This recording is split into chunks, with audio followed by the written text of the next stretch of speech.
I'm Marge Yonda of Marge's Braided Rugs, and I'm here today to tell you about the two new videos that I have available. The first is how to make an oval braided rug, and the second is how to make a round braided rug. They're each on a 2 DVD set, and each set is 4 hours in length. For information on how to obtain these videos, you may access my website at www.margesbraidedrugs.com or call me at 203-431-9379. I've been asked many times to give lessons or to tutor privately, and I've been urged by lots of people to write a book about my unique methods of braiding, but I don't believe that a book on its own is an adequate teaching tool. So my response to all of these requests are the two videos that I'm going to tell you about. In the videos, you'll be braiding along with me as I take you through the step-by-step process of making these two braided rugs. This one is an oval braided rug. It's 2 foot by 3 foot, and it has primary colors of red, black, and white. Well, the round rug is 27 inches in blue shades. You can, of course, choose to make these two rugs in whatever colors you wish. I've been braiding rugs for over 40 years, and during that time I've developed many of my own techniques for making them, and these methods result in rugs that are exquisitely designed to perfectly match their setting, rugs that are made luxuriously thick of the finest materials, and rugs that are expertly crafted to last a lifetime.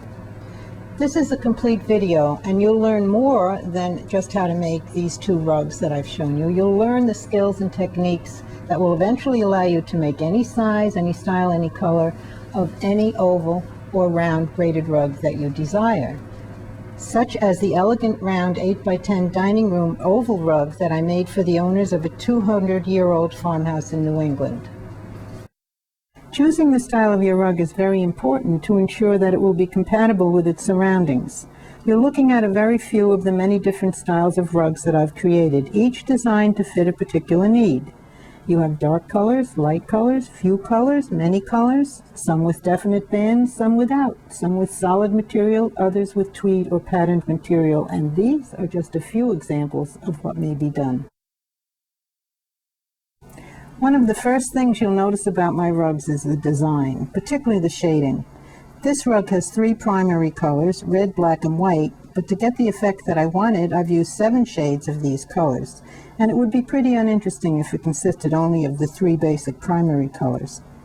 The rug that I just showed you sooner also consisted of the same 3 primary colors, red, black, and white, but because it was bigger, I needed to incorporate more colors to get the proper shading, and this rug has 18 shades of these 3 primary colors.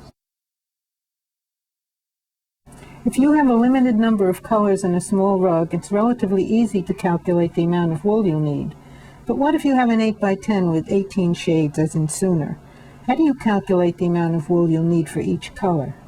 For my business, I've had to develop an accurate method to do this based on the preliminary design of the rug, and I'll share my chart method with you in the video. My choice of material is wool, and one of the best types to use is a coat weight wool called Melton, which has a hard side and a soft side. You can also use a plush, which has a flat side and a very soft side, and either side can be used depending on the effect you are trying to achieve. Other materials may have different colors on each side, so you have a choice. And then, of course, you have the different pattern materials, which look so great in a rug. Checks, plaids, herringbones, to name a few. You have much to choose from. Try to stay with a heavyweight material so you have a nice, thick, heavy braid, and try to maintain the same thickness throughout. You'll need various tools and supplies before we start our braiding adventure. The old axiom, the right tool for the right job, is doubly true in rug braiding. You'll need a calculator and colored pencils for design work, scissors, various types of pins, thread and lacing twine, and different types of needles and pliers to manipulate the braid. I use clamps to hold my braid while I'm braiding, and I'll show you how to use each of these tools as we go through the video. Most materials come in 60-inch wide lengths and can be from 1/4 yard to many yards long. Depending on the length of the material that you're working with, it's important that it be cut in the correct way to maximize the yield and minimize the number of seams that you will end up with in the rug. I'll take you through the fundamentals of how to cut material to achieve these goals. There are many advantages to lacing a rug as opposed to sewing, and one is that a 9-ounce tubular thread is used, which may be spliced instead of tied together, eliminating knots. Splicing braiding thread is not difficult once you know how to do it, and I'll show you in the video. It's an important skill to have if you want to be a serious braider. Our next topic deals with braid thickness, material width, and coiling. I cut my material into 4-inch wide strands so as to end up with a 1.5-inch wide braid. Braiding aids aren't feasible with wide material, so I coil my material before braiding. It's much easier to join material if you don't have to deal with braid aids. Coiling is a skill that requires some practice, but once learned, it makes the whole braiding process that much easier and faster. One of the main things that determines the longevity of a rug is how the seams are sewn. You can do it by hand or by machine. If done by hand, a backstitch, as I'm showing here, is used for added seam strength. I prefer to use a sewing machine simply because it's faster and, if done correctly, as effective as hand sewing. The first step in actually making the rug is creating the T, which is the center part of the rug. You can see why it's called a T. This is one of the most difficult parts of rug braiding, so I spend an appropriate amount of time on the subject so that you can learn to do this most important first step correctly. There is a difference between braiding and plaiting, and my videos teach you both methods. Plaiting is referred to as flat braiding, whereas regular braids have more rounded look.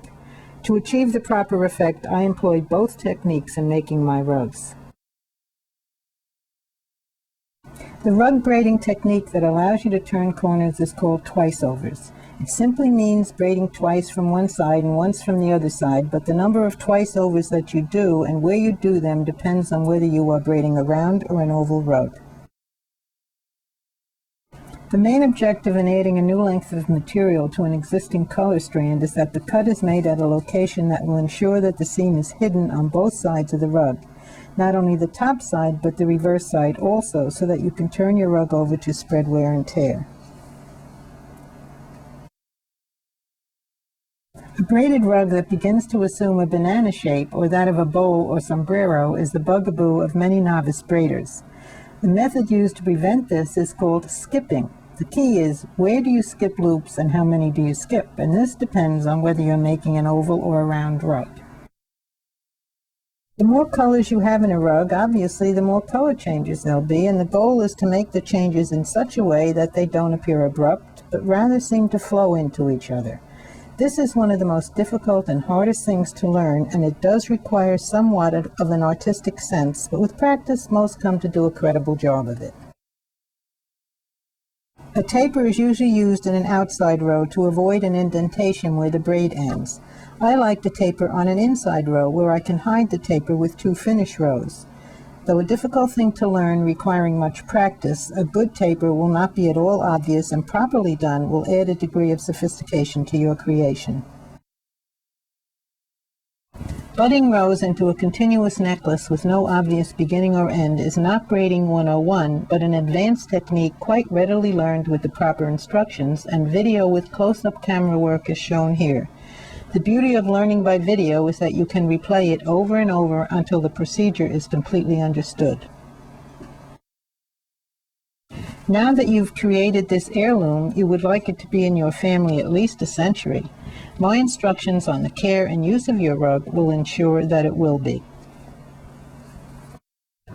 Thanks for watching, and if you'd like to learn a new craft, either as a hobby or to start a home business as I did, please access the website at the address shown on the screen, or call me for more information on obtaining these How to Braid videos.